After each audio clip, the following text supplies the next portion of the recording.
Imagine flying all the way from Africa to come to Canada.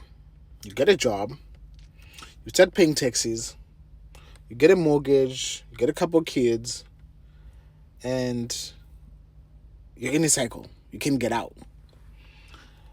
And you think about it and be like, man, my life was so much better back home.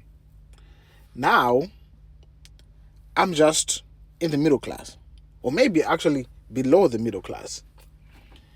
And you left land back home. You say, I'm going to go for the green pastures. You get here, life becomes harder. And this is a lot of Africans, actually, who goes through this. And most of them can't afford to go back to Africa. The reason why is they're stuck. And the system in North America is different. This system is built different. Even the people who are born in North America are stuck. So it's not a special case. So what does it mean for you? It means you have to find a way to get yourself unstuck. I don't know if you've ever been in a loop. So let me explain this to you. One time, me and my friends were doing edibles, and I got stuck in a loop, whereby I was doing the same thing over and over again. I remember my brain was going crazy. I remember being paranoid that I'm stuck in a loop, doing the same thing over and over again. And that was not a very pleasant feeling. So whatever that is, you were called on this planet to do. They say there are two best days in your life: the day you were born and the day you find out why. And what North America does to a lot of people, if you're not aware of this, it makes you stuck. It makes you, life just hits you and hits you and hits you and hits you until you shrink your dreams. And what I want to say to you this morning is that you have to find that little fire in you. You have to wake up that beast. And the thing is this: a lot of people, the reason why they don't even try is because, number one, they haven't suffered enough. Or number two, they don't have the desire to keep going. Or they don't have the vision to see what's possible. If I can tell you this, I used to be the guy who used to go to school in rural areas. I used to be the guy who used to stay on my grandmother's compound, no electricity, no running water. And when I think about life, and if you had come to me in whatever year it was, whether it's 1998 when I was a baby, when I was in school, and say, hey, one day you're going to be in Canada, one day you're going to be a financial coach, I would have laughed at you. I would have laughed at you because I never thought, I'll be that guy. So what I want to say to you is this: is life beat you up? Is life things doesn't work sometimes? Things go sideways sometimes. You start a business, things will go sideways on you. It doesn't mean that when you have a great idea and you have something you want to do, adversity doesn't show up. Adversity is staring you like in the face, like, what are you about to do now? And here's the thing. Here's my advice to you from a guy who have went through adversity over adversity over adversity over adversity. Keep pushing. Keep pushing. And sometimes you're going to cry. Sometimes you're going to be upset. Sometimes you're going to be annoyed. Sometimes you're going to feel like you want to quit.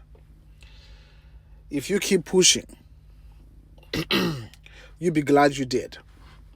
And the best thing you can possibly do for yourself, especially if you're in Canada right now, is learn the system. Not for you to try to beat it. You're never going to beat the system. Trust me. But once you understand what the system is designed to do, you'll be able to understand how to use it to your advantage. There's a big difference. A person who stays ignorant to the system and a person who understands the system, they'll be able to use it to their advantage. So I don't know which one you want to be. And you can be angry at companies, the government, your parents, you can't be angry at them. Because here's the thing, what a lot of people don't understand is that the government is going to want to take people from average people. So what do? You run away from the average group of people.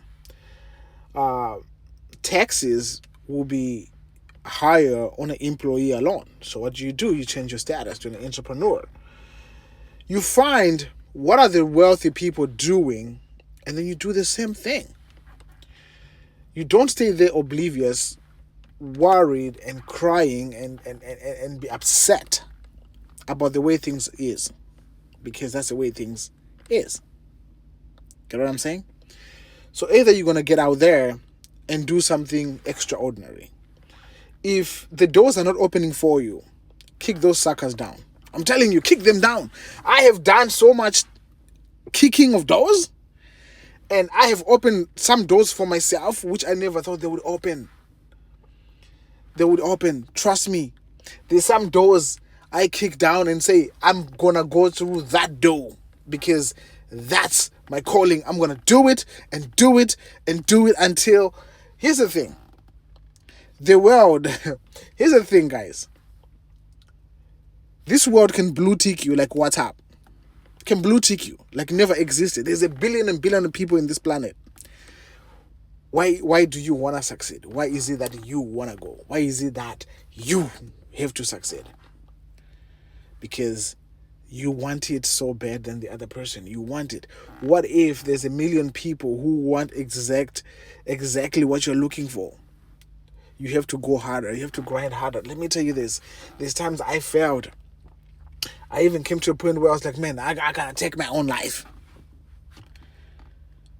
Because this poverty is gonna kill me. I better kill myself first. But I didn't give up. There's times where I had $10 in my bank account. And I'm like, God, if you want me to eat rice and ketchup today, so be it. Right? So you will fail. You will fail. Failure, when you have your goals and your dreams and things you want to achieve, it doesn't mean adversity is not going to be there. So if I can give you a word of motivation today, keep going. Keep showing up. Keep learning. Never give up. The only people who lose are those who give up. If you quit, you lose. But if you keep going, you give yourself another chance to succeed. I'm telling you, man. I'm telling you, keep pushing.